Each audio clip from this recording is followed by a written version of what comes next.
All right, super. All right. So what I was asking is, have you read Dianetics before? I have. I've actually read it Okay. a few times, Few and times. yeah. And um, and this is something that so it's because you had asked in the question that you'd sent over, like what did I think about it, and I Mhm. guess one thing that I'd kind of want you to understand from it. So Dianetics, I, I've seen it referred to as like a Bible of Scientology when it really isn't. It's so it was one of the Okay. first popular books that Mr. Hubbard wrote, but it is Mhm. not. It's not an encompassing text about what Scientology is about. Yes, It I've I read somewhere like it's not really like it's a good opening, like a gateway into understanding like understanding more about the topic about Scientology. Like it is, but yeah, Dianetics itself is kind of a it's really sub-study. complicated. It's a sub study of Scientology, and because after writing Dianetics, he got it was basically 40 years of continue or 30 years of continuous research, and developments and codification of what the what you want somebody to do, because you've got an end goal in mind, and unfortunately when so he wrote Dianetics, he's like, good, clear is awesome, we should get people to clear, and here is a tool that gets you to do it. Mhm. The unfortunate thing is that uh, there's a lot of people that just they weren't ready for Dianetics. They weren't ready to actually handle the reactive mind and tackle it. Like if you've got somebody, as an example, like let's just say, I don't know, you probably read a little bit about the reactive mind and how what the basic mechanics is of Dianetics that you're going after, right? Um, You're trying to tackle things in a person's mind that have happened in the past yes. that were painful, right? Like Mhm. Yes. like an example of that would be like, guy gets in a serious car accident, or Mhm. gets nailed playing hockey and is unconscious, bleeding on the ice for 10 minutes or something, like pain. Or grandma dies, and you're basically stuck in the awfulness of that for weeks at a time. This is like pain in your life, right? Okay. Yes. So Dynetics is about handling that. So let's say you're going to try to handle that, but presently you've got other things that are going on in your life that are going to make it really difficult to sit there and confront these painful things that have happened to you. Like, let's say you've got so many life problems that you can't even think about anything besides your life problems. You got rent, you got fired from your third job. If you're not going to sit somebody like that down and say, okay, good, let's talk about your childhood. You're going to be like, no, no. You know what I mean? Yeah.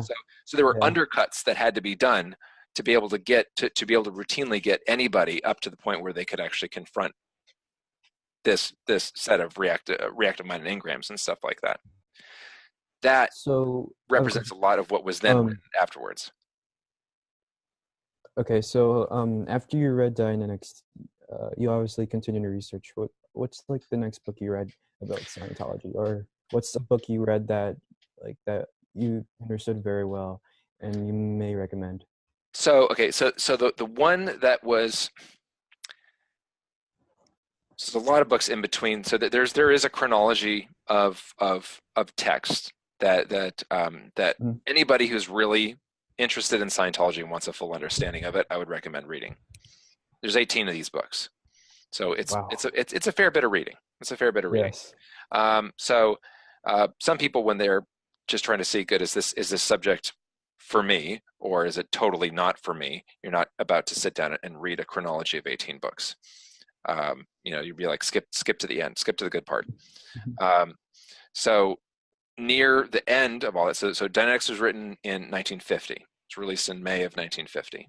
Mhm. So about 10 years later, um, LRH wrote a book called Scientology Fundamentals of Thought.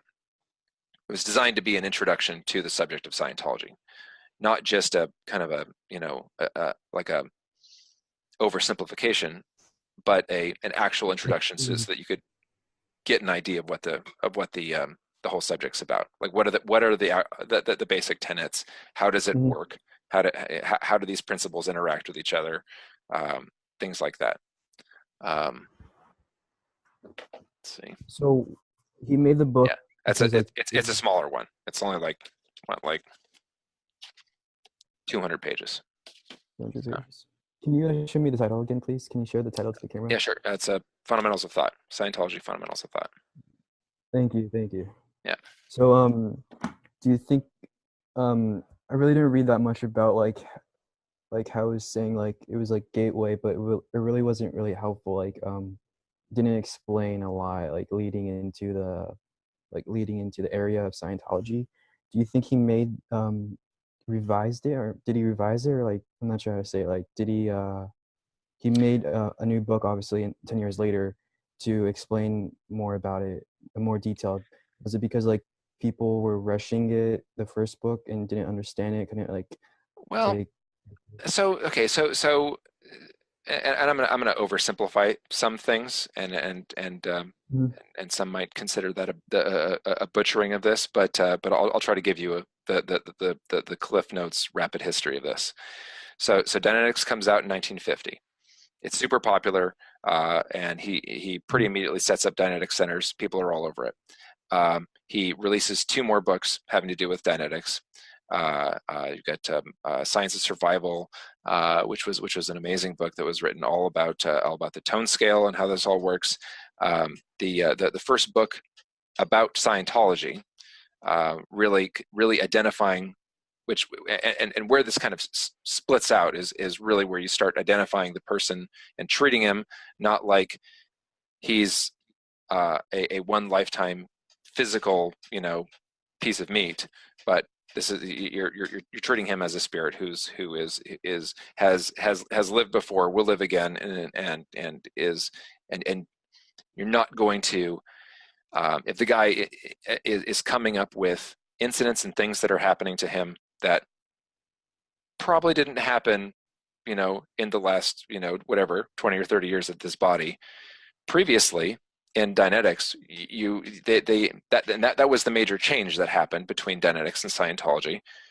Was when this was first out, there was no assumption of man's spirituality. There was no real treatment of this as a religion. And when something came up that, if somebody's looking at an incident and it's like, wow, this happened in 1850, then you would just say, oh yeah, I think that's probably all made up.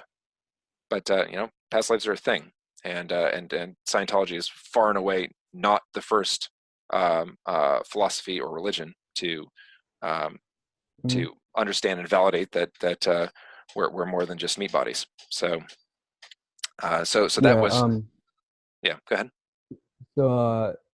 so one of my sources talks about how Scientology has connections to like other religions like Buddhism, and I believe there was another religion. It was Japanese. Forgot the name though. Yeah, Shinto. Huh? Shinto. I think so, yes. I was working on that earlier today. Yeah. I was reading about it, like how they kind of like you like the body. You're not a meat shield, basically. You're more than that. Like you have like your mind is like can be detached, something like that. Yeah, and you're Am I and correct? yeah, and in Scientology, so there's previous studies and spiritualist studies and so forth that have had this goal of trying of astral bodies and trying to separate the person and make you walk around and go make yourself a cup of tea while your body's doing something else or some parlor tricks type stuff, and that's not at all what Scientology is about. That's not it's not you're not trying to show off some kind of it's magic tricks or something. It's not what it's about. But elements. I mean, there are definite elements of Scientology that were taken from Eastern religions. I mean, Hubbard traveled extensively in the East uh, uh, before coming back to the U.S. Uh, a number of times. He was in China. He was in Pacific Islands and all over the place. So he definitely had exposure to a lot of other cultures and a lot of other traditions. So it definitely influenced things, and obviously he was extremely well read. So there was a lot of other traditions that were pulled from and looked into. Like the question that he was trying to answer all throughout his youth all the way leading up to when he started writing on the subject was what's what is the deal, and does anybody already have um, something that's workable, that is just routinely workable? He was really just trying to answer that question. It's like, and Mhm. he was kind of flabbergasted, really. And this is something that just comes up as a theme again and again if you read that chronology, which I did. Yeah, I did read all those 18 books, by the way. And there's lectures that he gave in the midst of those. There's like, God, 100 and some odd lectures that he gave, all in amongst those, and I listened to a whole chronology of those as well. So um, it's it's a thing that came up again and again, where he's like, he just, you can't believe that nobody's solved this. Like when he was in his teens, he's like, somebody's got to have this down, like figured out, like psychology or psychoanalysis or Freud or somebody's got to do this right, and nobody nobody had a handle on it. So that was the whole push behind it. It's just let's just figure out something that works. Not Yeah, I maybe the was reading best thing in the about world, but just something that works. I was reading about how traveled around Asia, and he was asking like uh he was asking like Buddhist leaders in Asia if it were possible that he was the Metteyya. I'm not sure how to say it. Oh yeah, Metteya. Matea. Metteyya, all right, Yeah, Metteyya.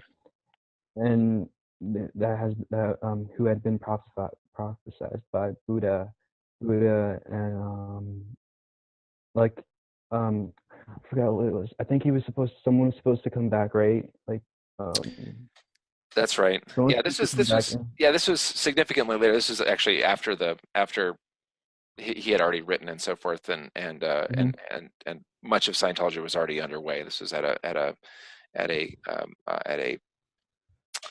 gosh, I'm going to butcher it if I say it right now, but there was a sort of a conference of Buddhist leaders, and this was the some 100th anniversary of something or other that those conversations were taking Mhm. place. All right. I have a question like for you actually. If I were to like get into like reading, what book would be best to start with? So there'd be one of two books or both that I would go Mhm. with that are because the thing that you'd want is you'd want a breadth of understanding rapidly of what we're about. Yeah. Like, and does it make sense? Because in the end, the whole thing in Scientology is you're meant to read stuff yourself, not Mm-hmm. not like, get talked at or It's, taught at or yeah. something. Just read it and just, does it add up to you? Can you compare it with your life and with other stuff you read, and does it add up? Does it solve things? Does it make sense, and so forth? And if you can't do that, if you're not left with enough data to do that, then it's kind of rough to make a decision about Scientology, or decide if it's cool for you or not, or what. Yes. Um, so to answer that question, so that first book that I'd shown you, so Scientology Mm-hmm. Fundamentals of Thought, is fabulous, Right. because that's probably the most succinct laying out of here's how things work. They actually made that book into a film also. It's basically the Really. entirety of the book in video form as well. So if reading doesn't end up being your thing and you want to watch it, they have like a DVD or a Blu-ray, and I think they even put it on the TV channel. I'm not sure, Wait, let me check that out. but Um. but so there's that. There's another one called Scientology: A New Slant on Life, and that's also it's a short book. It's only 200 some odd pages or something like that. You could read it in a day or two, um, and it also is a really fantastic overview of Scientology basics and what it's about, and the approach that people are meant to take to the study of the subject.